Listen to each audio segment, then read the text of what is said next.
Okay, thanks everybody for being here. Thank you, David, for inviting me. Before I do get started, especially after what Karen said, I'm going to repeat this uh, at the end, but one of the people who are really doing something great and positive in Gaza and all over the world is the World Central Kitchen, and they are actually just feeding people. They're doing what is most important in the world. They're feeding people, and so if you feel like after I'm done that it's worth kicking in a little, I would really appreciate it if you would make that kicking in go to them. Um, and even if you don't think I'm worth a damn, you still kick into them. That would be great. So I'm going to go ahead and share the screen and get started here. Uh, I know it's, oh, there it is. Okay.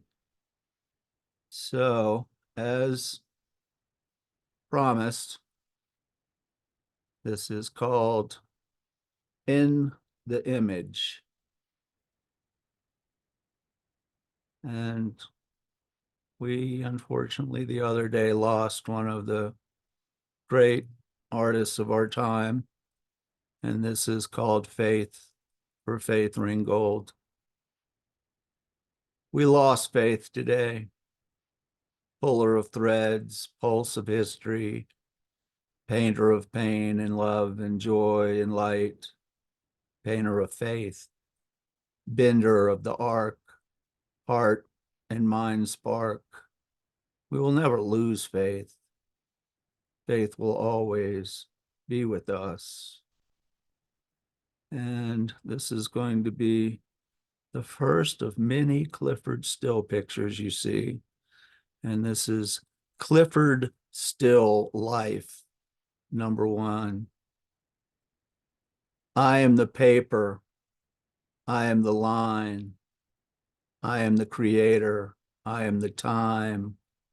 I am the ink, the blood, the paint, the pigment, the soft shadow of lead and charcoal. I am the goal. I am the image. I am history. I am the future. I am what is left. I am the conduit to feeling, the conductor of emotion, the archaeology, the architecture of memory. I am the object of desire. I am the object of despair. I am the object of illumination, the moment of dissolution. See me, know me if you dare. I am the breath, the scent that lingers in the air. I am the thought, the signal. I am the message and the messenger. I will never return. I will always be here. And moving right along, some of y'all may be familiar with this image. And this one is called Pour Marcel. Heroes, c'est la vie. Crank the chocolate grinder. Love falls like water. Its soft, fragrant, naked particles descending as dark, rich fragments. Froth of friction is the beast's condensing motion into milky concoction. Like snow in inverse, a negative photo, a man's ray of hope brewed over gas, hot copper red blood in illuminated cup, cinders blazed with desire, a toe cocks, a finger lifts, chug all of it. Above, the bride sleeps. A batch lures even witnesses, peering through the glass. Drink deep and dream. And this one is less ekphrastic. It's called polishing. I've been polishing my poetry, but the dirty rewrite rag drips grease, syntax sandpaper grit worn smooth, glimmer flakes get caught in grooves, cutting fingers on rhyming ridges, fragile sentence structures shatter, unable to handle constant pressure to find replacement cleaner or fresher, words smeared or swept away by cloth, advance a sloth's uninspired speed, lines stop short of symmetry, endlessly polishing poetry. And here is a picture of my daddy. That is my father next to one of his sculptures, which is in Camden, South Carolina. And his name is Alan J. Sindler. And this poem is called The Form Inside for AJS. And it's a quadrilogy for those who care about form. Sculptor stares at stone, mallet, chisel collide. Only he alone knows what form lies inside. Mallet, chisel collide, edges sharply honed. Across rock face it glides, slowly shape is shown. Only he alone, without teacher or guide, self-confidence grown, the product of his pride, knows what form lies inside, waiting on its own. It cannot be denied, sculptor's will overthrown. And as promised, here's more Clifford. And you can see this is from the same series. These are pieces from the 40s. This is Clifford Still Life, #2. From the root of realism, I become something new, scraped and scrawled and layered. I play games of light and form within myself. From the root of thought, I grow in the dark, in the harsh light of bare studio space. I grow on the flat surface of sky, landscape, and canvas, on paper, on stone. I grow remote, I grow alone. I am something different, a new way of looking, of seeing. I am evolving into a new way of being. I am inevitable, though I am not what you are seeking. I start from the same place of creation with a different destination. I ask you, have we together reached it in your singular estimation? We journey together, maker, made, manifest, viewer, collaborator, audience, finishing the sentence. And in case you thought I wasn't going to bring my favorite artist in all the world back, you were wrong. This is, in my opinion, the greatest work of art of art, well, the 20th century at any rate. And the name of the piece is Blossoming Desire. Bride stripped by bachelors, the illuminating gas and the waterfall, cinematic blossoming over unfilled desire. And you could spend a lifetime elaborating on that. And this again is not strictly ekphrastic, and it's a triolet called Poems on This Bus. I've written 2 poems on this bus, a haiku and a triolet, and now this one, just because. I've written 2 poems on this bus. That's what inspiration does. It picks you up, drives you away. I've written 2 poems on this bus, a haiku and a triolet. And this piece is very special It is, well, you'll figure out why as I do it. Um, and I've forgotten, I renamed this piece and forgot what the new title I gave it is. So we're not going to give a title for it. Gray pumice father stonily yet gently hugs gray pumice son. Bare geometries, chiseled emotion. I can't help but think and say out loud, not very subtle when presented with unpredicted gift, only peace made solely to be mine, inspired by grades high enough to garner praise. Old man, much younger than I am today, using mallet and chisels and files to find form, gifting yet still admonishing, mixed message not missed nor meant to be. Still keeping pride of place in room 45 years later, reaching back, remembering New Testament story, unusual for him, book he put little stock in, pulling out parable he felt appropriate, return of the prodigal son. Out of all of his creations, this is the one, the only one bequeathed specifically to me. We take the gifts we are given, take them in the spirit they are intended, even if we must parse intention with invention to make palatable, uncomfortable, but acceptable relationship with parable. And if you did not guess, yes, this is by my father.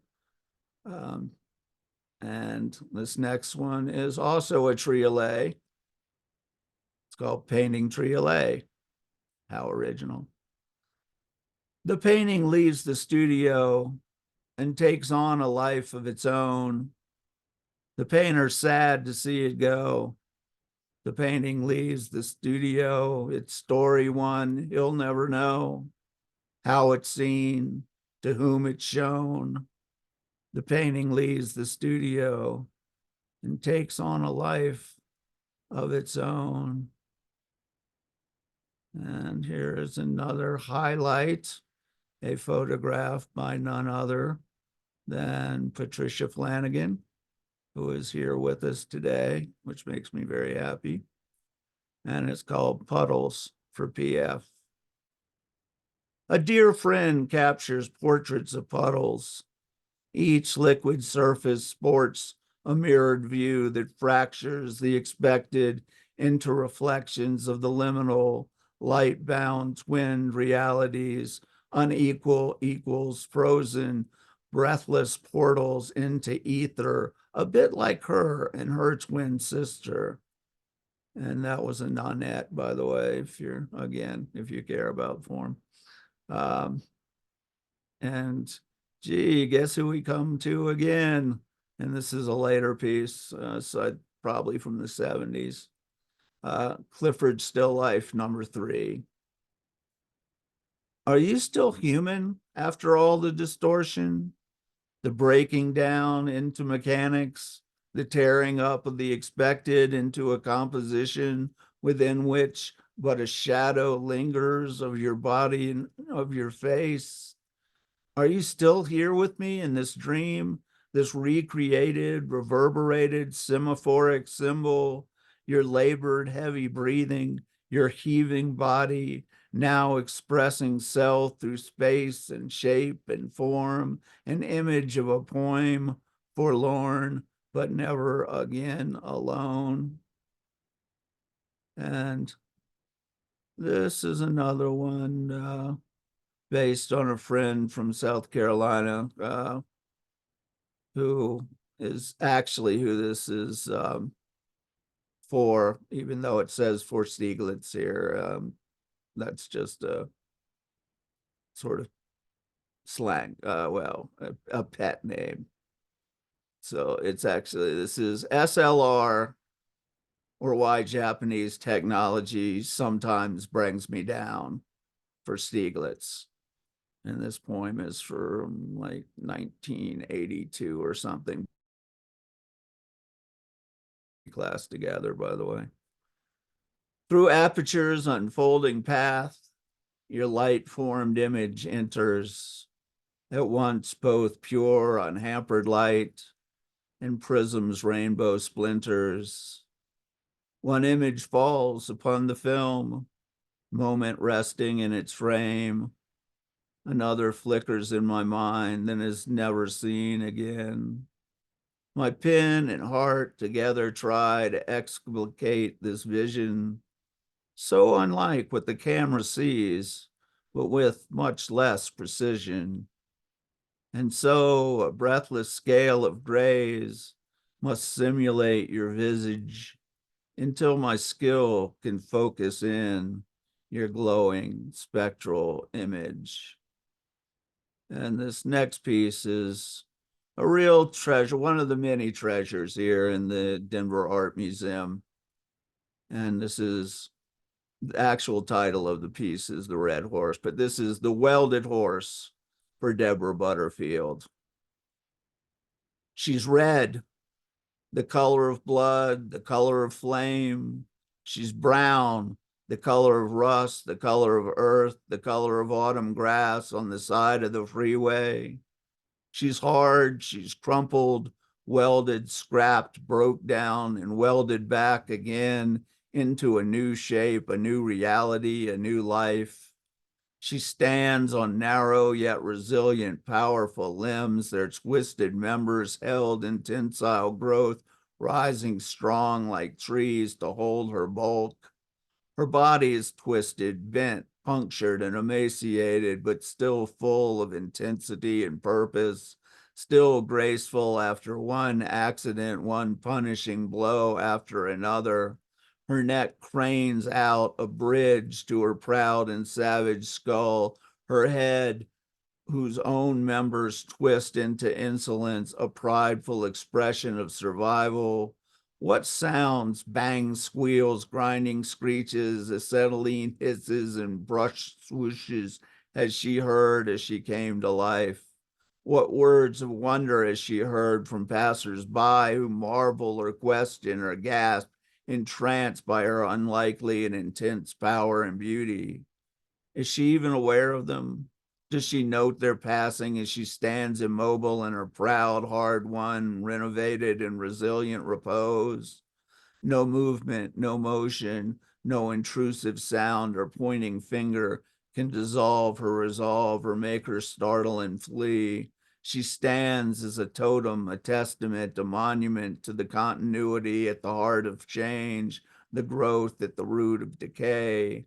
She stands as beauty, as the tenderness of trauma, at home in her isolation, her prairie of gypsum, stone, and wood, her metal glory bent but never conquered, resting in constant grace. And this next one is about one of my great friends who I knew in Washington, D.C. He's now living in Maine. Just amazing, amazing person. And it's called, and this is one of his pieces, of course. And this is called The Enabler of Transformation for Robert Saunders. He picks up lost items from the streets, gloves flattened by traffic, left the weather, small glimmering objects and cast off remains, baubles and trinkets, marbles and machinery, strange things lost amongst the scenery. Nothing the average eye would recognize as treasures. Much like the magpie or the bowerbird, he ferrets about collecting, then brings his finds back to his nest.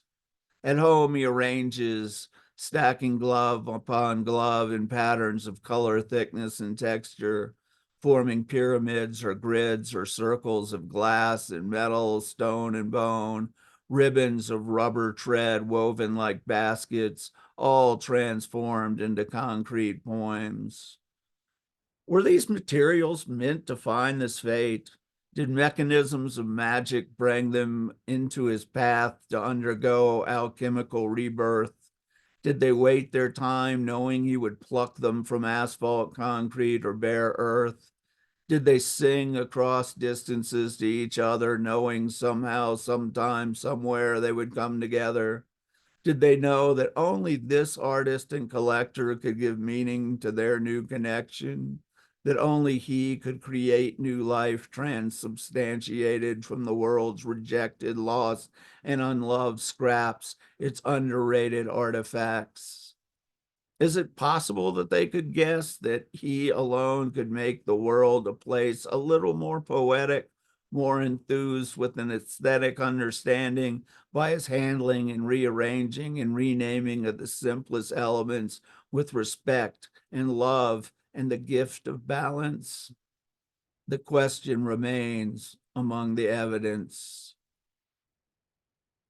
And this is by, in my opinion, one of the great photographers of our time, Sally Mann.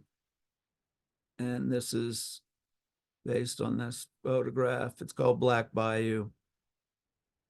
Can time stop be zen? Photographs of Black Bayou blur past and present.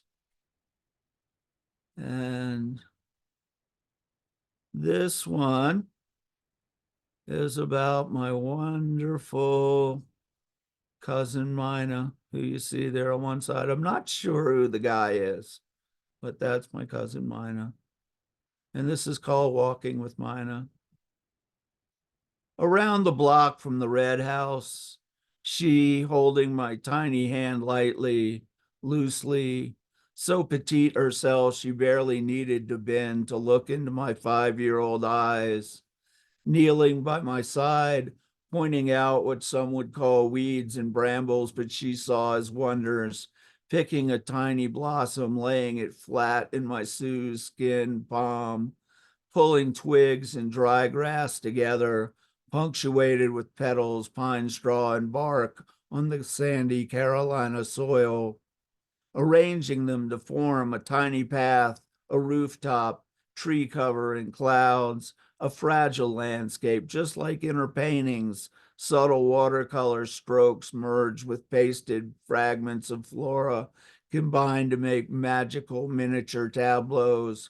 Mirth, earth, and phantasm, the most common elements of oft overlooked, transform the makings of most marvelous inventions. Perhaps there was a touch of the magpie about her, eye attuned to treasure lost in plain sight, nothing miserly, instead thriftful and resourceful, powered by recumbent imagination, careful observation, surrealist scenarios full of luck and pluck, flat, silent spaces of pure zen. That twig, that petal, that seed, that thorn, each had its own story, and each played a role, part of a story laid upon the smooth, white, rippled stages of processed pulp, dried thin in rectangles. No thing, no matter how small or seemingly inconsequential or insubstantial, is without worth, without means to bring meaning to moment. Each fragment and sliver of matter on earth contributes, dances along in the continual act of being. Attuned, seeing scents set out on planet's endless carpet, collage of unceasing possibility, ever varying view, each treasure picked a new chance to point to perfection, having shown me this giant, quiet way of seeing small, this ever altering elemental lesson.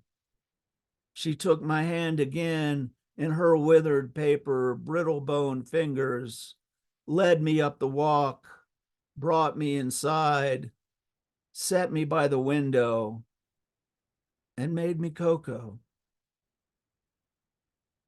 And this is a brand new poem that I wrote as part of the 30-30 that we're all involved in now. It's called Your Story. Tell your story.